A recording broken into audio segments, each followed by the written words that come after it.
નમસ્કાર વિદ્યાર્થી મિત્રો, હું માનસરોવર વિદ્યાવિહાર સુરતથી ચૌહાણ કૌશિક. મિત્રો, આજે આપણે ગુજરાતી વિષયમાં બીજા સત્રમાં એકમ નંબર 10 આલા લીલા વાંસળિયા કાવ્યનો અભ્યાસ કરવાના છે. આ કાવ્યનો પ્રકાર લોકગીત છે. આ એક લોકગીત છે. લોકગીત લોક સમૂહ દ્વારા રચાય છે. પરંપરાથી લોકગીત લોકોમાં ગવાતું ચાલી આવ્યું છે. લોકગીત એટલે લોકો માટે લોકો દ્વારા રચાયેલું લોકપ્રિય ગીત એટલે લોકગીત. લોકગીત એ લોક સાહિત્યનો જ એક પ્રકાર છે. લોકગીત લોકોની જીભે રમતું સહજ ગીત છે. એટલે એના કોઈ લેખક પણ નથી, કોઈ ગીતકાર કે કવિ નથી, કેમ કે વખતો વખત તે ગવાતું રહે છે અને તેમાં સુધારા વધારા પણ થતા રહે છે. આ પણ એક લોકગીત છે અને જેમાં કૃષ્ણ ભક્તિ રજૂ થઈ છે. તો સૌપ્રથમ હું આ કાવ્યને, આ લોકગીતને એકવાર આપણી સમક્ષ ગાઈને સંભળાવું, ત્યારબાદ આપણે તેની સમજૂતી જોઈશું.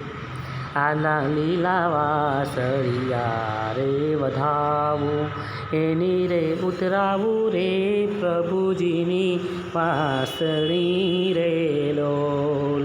આલા લીલા વાંસળિયા રે વધાવું, વાંસળીએ કઈ હંસ પોપટ ને મોર. વાંસળી વગારે રે નંદજીનો લાડકો રે લોલ. આલા લીલા વાંસળિયા રે વધાવું, વાંસળીએ કઈ ફૂમતા લટકે ચાર. આંગણીએ અંગૂઠીને અંગૂઠીમાં હીરલા રે લોલ. આલા લીલા વાંસળિયા રે વધાવું, આવ્યા આવ્યા ઓતરા 10ના મેહ. પાડરદા ખેતરદા રે હરી કેરા છલીવરિયા રે લોલ. આલા લીલા વાંસળિયા રે વધાવું, ખેતરીએ કઈ ઝૂલી રહ્યા છે મોલ. મોલે મોલે ગૂંથી દીધા પ્રભુજીએ મોતીડા રે લોલ. આલા લીલા વાંસળિયા રે વધાવું. વિદ્યાર્થી મિત્રો, આપણે અત્યારે આ લોકગીત સાંભળ્યું. હવે આપણે તેની વિસ્તારથી સમજૂતી જોઈએ. આલા લીલા વાંસળિયા. આલા લીલા એટલે થોડા સૂકા અને થોડા લીલા હોય તેવા વાંસ. વાંસળિયા એટલે વાંસ. આલા લીલા, થોડા લીલા અને થોડા સૂકા હોય તેવા. આલા અને લીલા વાંસળિયા એટલે કે વાંસ. બરાબર. ત્યાર પછી આવે છે એની રે ઉતરાવું રે પ્રભુજીની વાંસળી રે લે. થોડા સૂકા અને થોડા લીલા હોય તેવા વાંસને કપાવીને તેની વાંસળી ઉતરાવું એટલે કે એની વાંસળી બનાવડાવું છું. આગળ લખે છે કે વાંસળી એ કંઈ હંસ પોપટ ને મોર. વાંસળી વગારે રે નંદજીનો લાડકો રે. આ વાંસળી પર હંસ પોપટ અને મોરના ચિત્રોની સજાવટ કરીશ. આ વાંસળી નંદજીનો લાડકો કોણ? કે કૃષ્ણ ભગવાન. એમ તો કૃષ્ણ ભગવાનના 108 નામ છે, જેમાં એક કરતાં એક ઘણા બધા નામો, નટવર, ગોપાલ, ઈશ્વર, જગદીશ, એમ કરતાં ઘણા બધા નામો છે. તો અહીં એક નામ આપણું છે નંદજીનો લાડકો. આ લોકગીતમાં કહેવામાં આવ્યું છે કે એ બનાવેલી વાંસળી પર હંસ પોપટ અને મોરના ચિત્ર લગાડીશ અને એ વાંસળી નંદજી વગાડશે. આગળ લખે છે કે વાંસળીએ કંઈ ફૂમટા લટકે ચાર. આંગળીએ અંગૂઠીને અંગૂઠીમાં હીરલા લોલ. આગળ એવું છે કે વાંસળી પર સુંદર મજાના 4 ફૂમટા લટકાવીશ અને એ ફૂમટાવાળી વાંસળી જ્યારે કૃષ્ણ ભગવાન, નંદજીનો લાડકો કૃષ્ણ, શ્રી કૃષ્ણ વગાડશે ત્યારે એમના હાથમાં પહેરેલી, એમના હાથની આંગળીમાં અંગૂઠી, એમની હાથની આંગળીમાં પહેરેલી અંગૂઠી અને એ અંગૂઠીમાં પણ રહેલો જે હીરો છે, હીરા જડિત જે વીંટી છે અંગૂઠીમાં, તે શોભી રહી છે. આગળ લખે છે કે આવ્યા આવ્યા ઉતરા 10ના મેહ. આ લોકગીતમાં આગળ એવું કહેવામાં આવ્યું છે કે જ્યારે કૃષ્ણ ભગવાન આ વાંસળી વગાડશે ત્યારે વાંસળીના સૂરથી ખેંચાઈને આવ્યા આવ્યા ઓતરા 10ના મેહ. આવ્યા ઓતરા એટલે ઉત્તર, 10ના એટલે દિશા અને મેહ એટલે વરસાદ. ઓતરા 10ના મેહ એટલે ઉત્તર દિશામાંથી વરસાદ ખેંચાઈ આવશે. પાડરદા ખેતરદારે હરી કેરા છલી વરિયારે લોલ. એવું કહેવાય છે, એવું કહ્યું છે કે વરસતા વરસાદથી પાડર અને ખેતરમાં પાણીની રેલમછેલ થઈ ગઈ છે, પાણી ભરાયા છે, પાણીથી એ છલકાઈ ગયા છે. ને આ બધું પણ હરી કેરા છલી વરિયારે લોલ, આ બધું ભગવાનની જ લીલા છે, ભગવાનની જ કૃપા છે. આગળની પંક્તિમાં એવું કહ્યું છે કે ખેતરીએ કંઈ ઝૂલી રહ્યા છે મોલ. ખેતરમાં કૃષ્ણ ભગવાન વિશે આ કાવ્યમાં કહેવું છે કે ભગવાનના જે વાંસળી વગાડશે એના સૂરથી વરસાદ થશે અને તેનાથી જે પાક ઊભો થશે, જે પાક થશે તેનાથી ખેતર આખા ઝૂલી રહ્યા છે, પાક બરાબરનો થઈ ગયો છે. મોલે મોલે ગૂંથી દીધા પ્રભુજીએ મોટી ડાળે લોલ. એવું કે ખેતરમાં જે રીતનો પાક ઉગેલો છે તે ઝૂલી રહ્યો છે અને જે પાકમાં જે દાણા છે, જે તે પાકમાં એના દાણા આખા ડુંડામાં દાણા ભરી દીધા છે. કે એવી રીતે જાણે કે ભગવાને પોતે સમુદ્રમાં જે છીપલા હોય છે એની અંદર જે રીતે મોટી સજાવી હોય છે તે રીતે બધા દાણાને ગોઠવી દીધા છે, એવું આ કાવ્યમાં કહેવામાં આવ્યું છે. આ કાવ્યમાં ખેતરીએ કંઈ ઝૂલી રહ્યા છે મૂળ, ખેતરમાં જે પાક ઝૂલી રહ્યો છે તેમાં મોલે મોલે ગોઠવી દીધા, એટલે કે દરેક ડુંડામાં ભગવાને દાણા ગોઠવી દીધા. એવી રીતે કે જેવી રીતે જાણે કે સમુદ્રમાં રહેલા છીપલામાં ભગવાન મોટી સજાવી દે છે. તો આ કાવ્યમાં આપણે ભગવાન કૃષ્ણ વિશે જોયું કે ગોપીઓ અને એમના જે ભક્તો છે તે ભગવાન માટે પોતાનો ભાવ વ્યક્ત કરવા માટે શું કરવા તૈયાર છે. તો આપણે અભ્યાસ જોઈએ. નીચેના પ્રશ્નોના ઉત્તર આપો. પ્રશ્ન નંબર 1, વાંસળિયા શા માટે વઢાવવાના છે? વાંસળિયા એટલે કે વાંસ અને વઢાવવું એટલે કે કપાવવું. તો એનો ઉત્તર છે, જવાબ છે વાંસળી બનાવવા માટે વાંસળિયા વઢાવવાના છે. વાંસળી કોણ વગાડે છે? વાંસળી નંદજીનો લાડકો કૃષ્ણ ભગવાન વગાડે છે. આગળ, વાંસળીએ શું લટકે છે? તો કે વાંસળીએ 4 ફૂમટા લટકે છે. મેહ કઈ દિશાએથી આવે છે? આપણે જો ને કે આવ્યા ઓતરા 10ના મેહ, એટલે ઓતરા એટલે ઉત્તર દિશામાંથી. મેહ ઉત્તર દિશાએથી આવે છે. મેહ એટલે કે વરસાદ. ખેતરમાં શું ઝૂલી રહ્યું છે? તો કે ખેતરમાં પાક ઝૂલી રહ્યો છે. આગળ સ્વાધ્યાયમાં જોઈએ. પ્રશ્ન નંબર 1, નીચેના પ્રશ્નોના ઉત્તર લખો. વાંસળી શેમાંથી બનાવવાનું કહ્યું છે? આ લોકગીતમાં વાંસળી આલા લીલા વાંસમાંથી બનાવવાનું કહ્યું છે. ગીતમાં કયા કયા પક્ષીઓનો ઉલ્લેખ કરવામાં આવ્યો છે?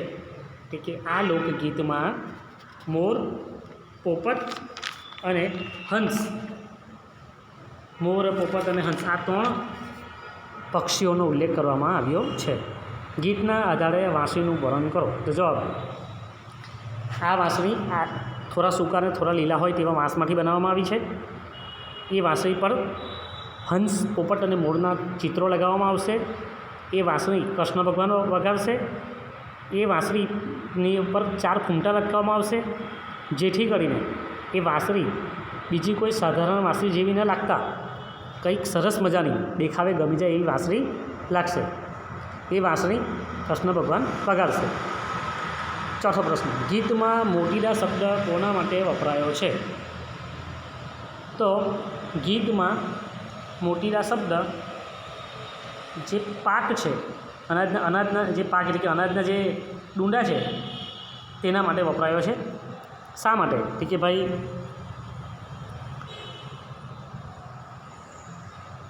સમુદ્રમાંથી મળતા મોતીની જેમ કિંમતી હોય છે એ જ રીતે ખેતરમાં ઉગતા અનાજના દાણા પણ કિંમતી હોય છે, માટે એ ભગવાને મોટીદા શબ્દ પ્રયોજ્યો છે. ગીતમાં કૃષ્ણ માટે કયા કયા નામ વપરાયા છે? તો ગીતમાં કૃષ્ણ માટે પ્રભુજી, નંદજીનો લાડકો, હરિ વગેરે નામ વપરાયા છે.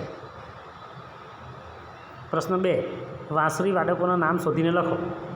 તો જે વાંસળી વાદકો જાણીતા છે તેમાં એક નામ હરિપ્રસાદ ચોરસિયા, રોનુ મજમુદાર અને પંડિત અમરનાથ. આ ખૂબ જાણીતા નામો છે.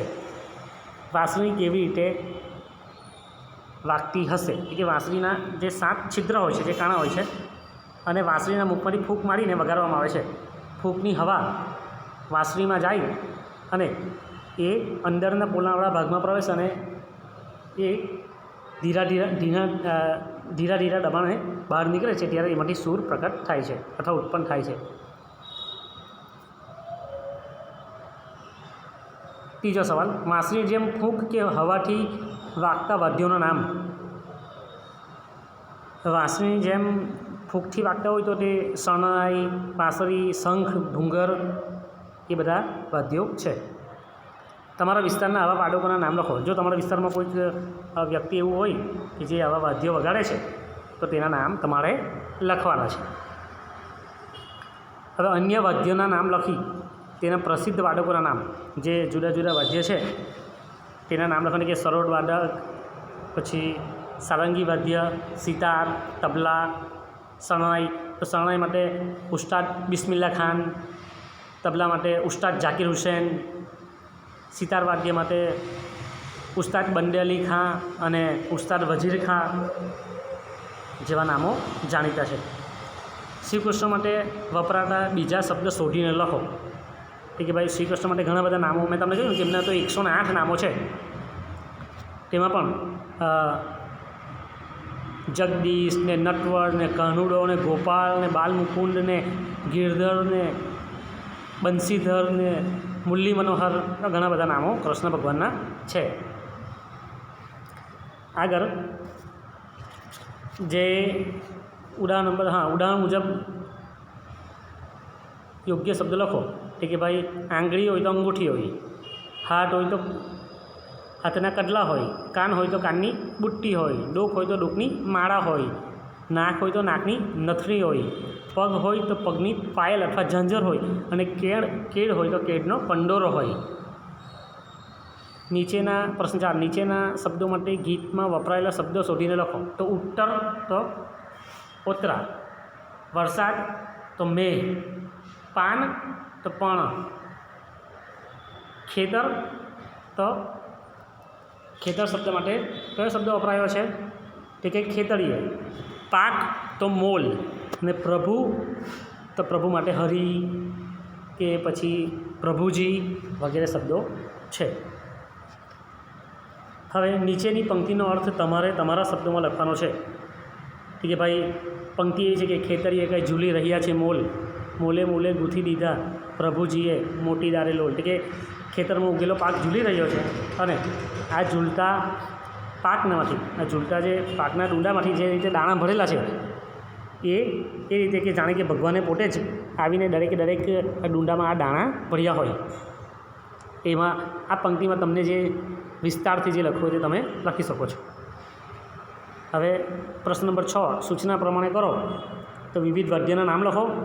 જે અગાઉ હું કહી ગયો છું, જેમ કે સરોદ વાદ્ય, સારંગી વાદ્ય, સિતાર વાદ્ય, તબલા, સંતૂર, શરણાઈ, એના તમારે નામ લખવાનું છે. આ વાદ્યો કેવી રીતે વાગતા હશે તે વિશે તમને જે કંઈક ખ્યાલ છે તે રીતે તમે લખી શકો.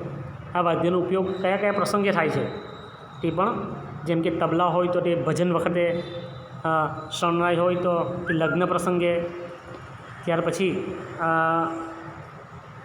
બીજા જે